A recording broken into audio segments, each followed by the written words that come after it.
everyone, I'm Peter from TopThink, and today we're going to learn about 4 habits that will change your life forever. Now, let's begin. Number 1, the 80-20 principle. In the late 1800s, an economist named Wilfredo Pareto observed that 80% of the land in his home country was owned by 20% of the population. Turns out, the land in nearly every major country is distributed the exact same way. Years later, a consultant named Joseph Juran realized the same pattern applies to business. The Pareto or 80-20 principle suggests that 80% of your sales will come from 20% of your clients. But the 80-20 principle isn't limited to just land or sales.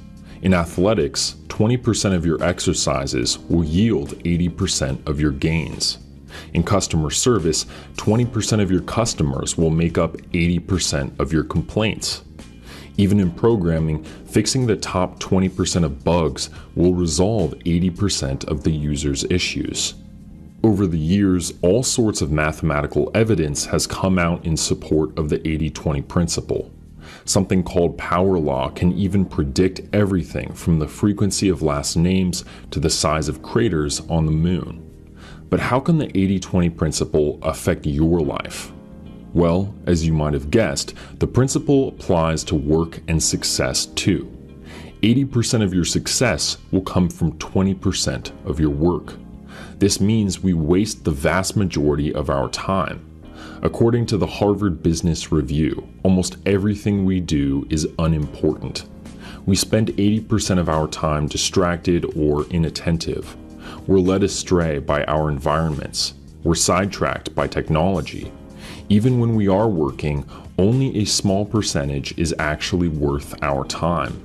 We'd like to think that we get as much out of our work as we put into it, but that just isn't true. Someone who spends 8 hours at work every day could accomplish less than someone who only works 8 hours a week. The key is to identify that all-important 20%. The 80-20 principle is also known as the law of the vital few. If that 20% disappeared, you'd fail. You'd make no progress. But if you concentrate on that 20%, the majority will flourish, making you successful in the long run. So how do you put the 80-20 principle into practice? When you make your to-do list, order it from most to least important. Then cross out the bottom 80%. That top 20% is where the majority of your success will come from. The idea is to increase your productivity by targeting the vital few. Don't try to do everything. Don't try to make everything perfect. And make sure you never let a day go by without working on that top 20%. It may only take you an hour a day, but that hour will have a bigger impact than the remaining 23 ever will. Number 2, daily routines. Your routines should create a framework for your day. I say routines because ideally you should have 2 of them, one in the morning and one at night. Morning routines are intended to stimulate your body and brain. A good night's sleep supplies you with energy, so your morning routine should amplify it and give it direction. A morning workout, for example, invigorates you by jump-starting your metabolism and flooding your body with endorphins. Consistency is especially important for morning routines. Many people find it challenging to motivate themselves to work out or spend time setting goals. It may be tough at first, but a consistent morning routine will help you build self-discipline. Not only will this make your routines easier, but the benefits will also carry over into your work. You'll have an easier time focusing while feeling confident and clear-headed. So what should a strong morning routine look like? They actually differ for everyone. You ultimately decide the routine that works best for you. Some people run, eat breakfast, and listen to a podcast. Others make lists and read the newspaper. Whatever routine you choose, make sure it leaves you energized and inspired. So what about after a long day of work? What should you do then? The purpose of an evening routine is to wind your body down. Unfortunately, it isn't as easy as jumping in bed and binging a series on Netflix. A strong evening routine nourishes your brain while gradually preparing for bed.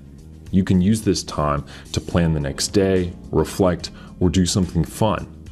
Many successful people set aside a block of time at night to work on their hobbies. As important as it is to work, it's just as necessary to relieve stress and do what you love. Make sure to give your brain some creative freedom while keeping it active and ambitious. Number 3, get back to them.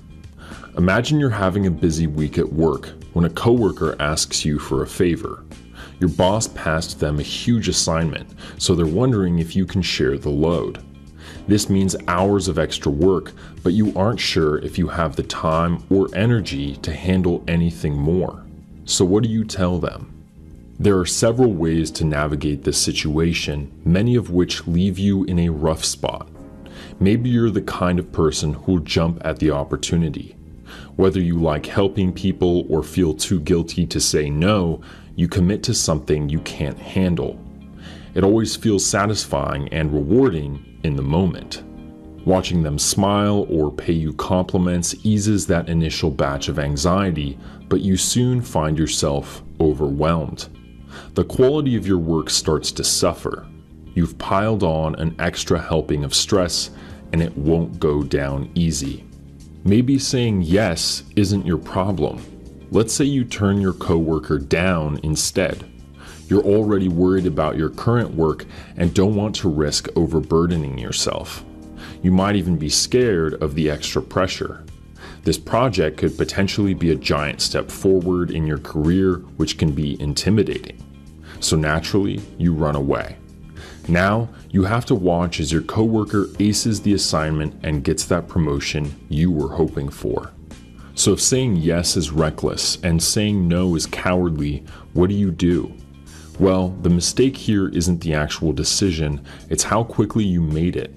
In both situations, you responded right away. You went with your knee-jerk reaction, which is like driving blind. You may know how to drive straight, but you still won't see the tree in the middle of the road. In other words, you're committing to something without considering your own personal obstacles and limitations. But that doesn't mean you should never drive. You shouldn't say no to everything assuming that you're going to crash and burn. Then you won't go anywhere. You'll never make any progress because you're hiding in a safe little bubble. The key is to make educated and mindful decisions. So before you choose, give yourself time to think it over. Respond with something like, "I'll get back to you later," or "I'll check my calendar."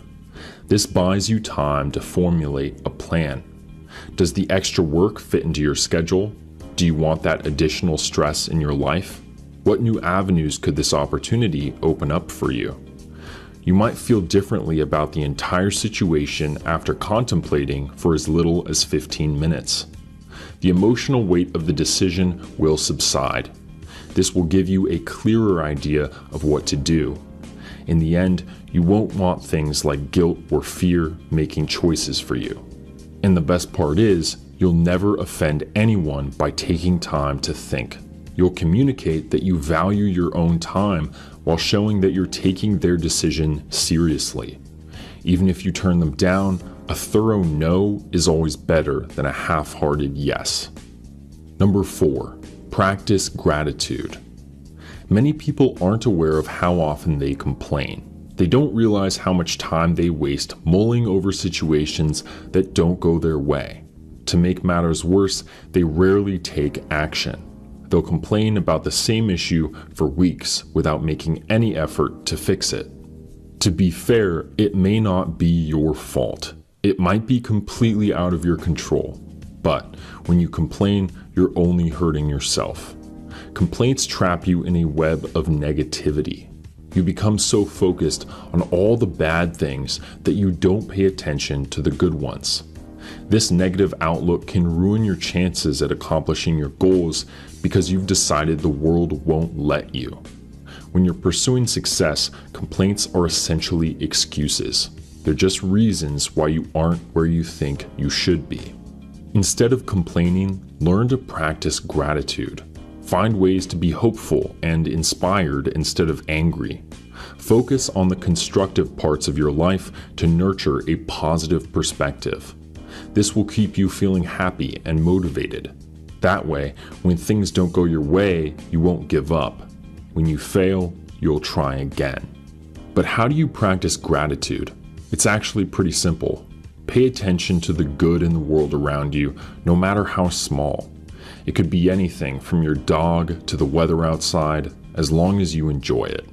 The idea is to separate the positive from the negative. When something goes south, chronic complainers feel like their entire life is falling apart. Someone who practices gratitude can still recognize the dozens of positive things in their life. This gives them the motivation to grow and take action, while everyone else is focused on what went